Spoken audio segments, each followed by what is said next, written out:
All right, everybody, welcome back for another deep dive. Yeah? Today we are looking at something uh pretty interesting. I think it's something that can apply to almost all of our listeners. For sure. It's tips for speaking English more confidently. Absolutely. And Yeah, and I think that, even for native English speakers, there's some yeah, stuff we can learn here absolutely. about how to just communicate more effectively in general. Yeah, for sure. So we are looking at this podcast script that was targeted towards English language learners. Right.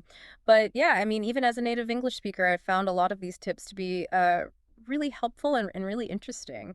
Yeah. So I guess to get started, one of the things that really resonated with me was this idea of thinking in English. Yeah. The podcast host, Dosh, he suggests that, you should really try to avoid that mental translation Oh, process. you can't be translating in your head Yeah. and expect to be fluent. Yeah, it's gotta be like second nature. It's like, Yeah. yeah, you're trying to drive a car with like a map. Right. It's just, you're gonna stall out. Yeah, and I've definitely been there, like, trying to learn other languages, and you just get stuck in this loop of, like, Yeah. okay, what's the word for this? What's the word for that? Exactly. And you're not actually thinking in the language. And the thing is, like, it's really about rewiring your brain Yeah. to operate in English. So how do you do that? Well, I mean, Besides just like, it takes practice, right? Like well, anything, I think a good place to start is just narrate your daily activities in English.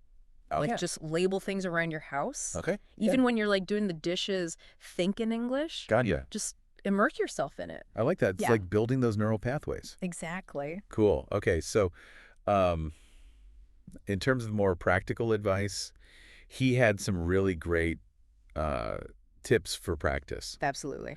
The first one was the mirror technique, which honestly sounds a little strange, Okay. but he basically says, talk to your reflection for 5 minutes a day. I love that. Like literally. That's so cool. Yeah. Well, I mean, you get to like hear your own voice in English. Okay. Right? You can self-correct in real time. Gotcha. And you start to notice like your nonverbal communication, Oh, interesting. like your eye contact, your facial expression, Oh, yeah. all that. The things we don't always think about. Exactly. That's really cool.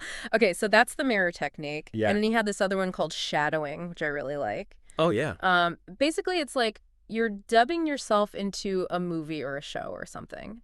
Yeah. You listen to a sentence, Right. and then you immediately repeat it, trying to like mimic the pronunciation and the flow. The cadence. Yeah. I mean, this is great. You could do this with like a podcast you like or something. Absolutely. Yeah, this is awesome. I'm definitely going to try this one. Yeah, it's a great way to like internalize the natural rhythms of the language. Yeah.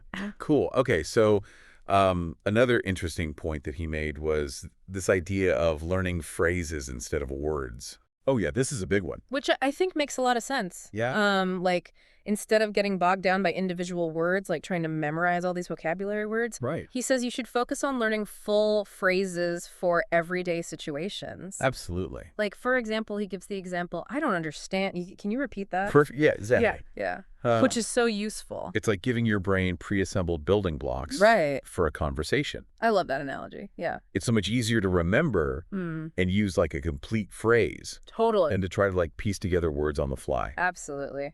Yeah, that makes a lot of sense. Yeah.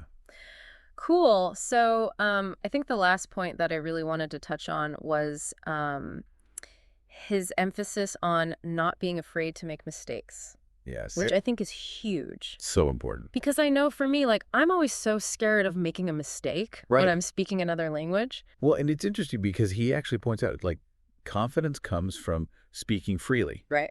not flawlessly. Right. It's not about being perfect. Right. Yeah. You're never going to be perfect, Yeah. especially when you're learning. Right. It's about embracing the growth mindset. Yeah. Mistakes are inevitable, Oh, for sure.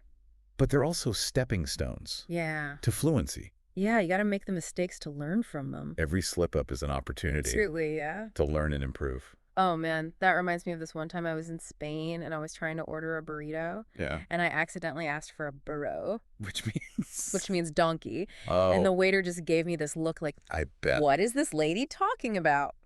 We all have those moments though. Yeah. What matters is you keep trying to communicate. Right, exactly. Yeah, and like even if you make a mistake, like usually people are pretty understanding, Absolutely. especially if you're like Most people are. yeah. Cool. Okay, so to kind of like summarize everything. Wrap it up. Yeah, we've got like 5 key takeaways here for speaking English more confidently. First, think in English. Yes. Second, practice with the mirror and shadowing techniques. Love it. Third, learn phrases, not just words. Absolutely. Fourth, embrace those mistakes. Yes. And see them as learning opportunities. Love it. And finally, just be confident. Yeah. Don't let the fear of making a mistake hold you back. Have fun with it. Exactly. Yeah, have fun with it. I like I that. like that. Okay, so I guess to leave our listeners with a little something to think about, Yes. what's one situation where you'd love to speak English with more confidence? And which of these tips are you going to try first? Yeah, let us know. Yeah, let us know in the comments how it goes. We'd love to hear from you. Absolutely. Awesome. Keep practicing. Thanks for tuning in, everybody. We'll see you next time. Bye.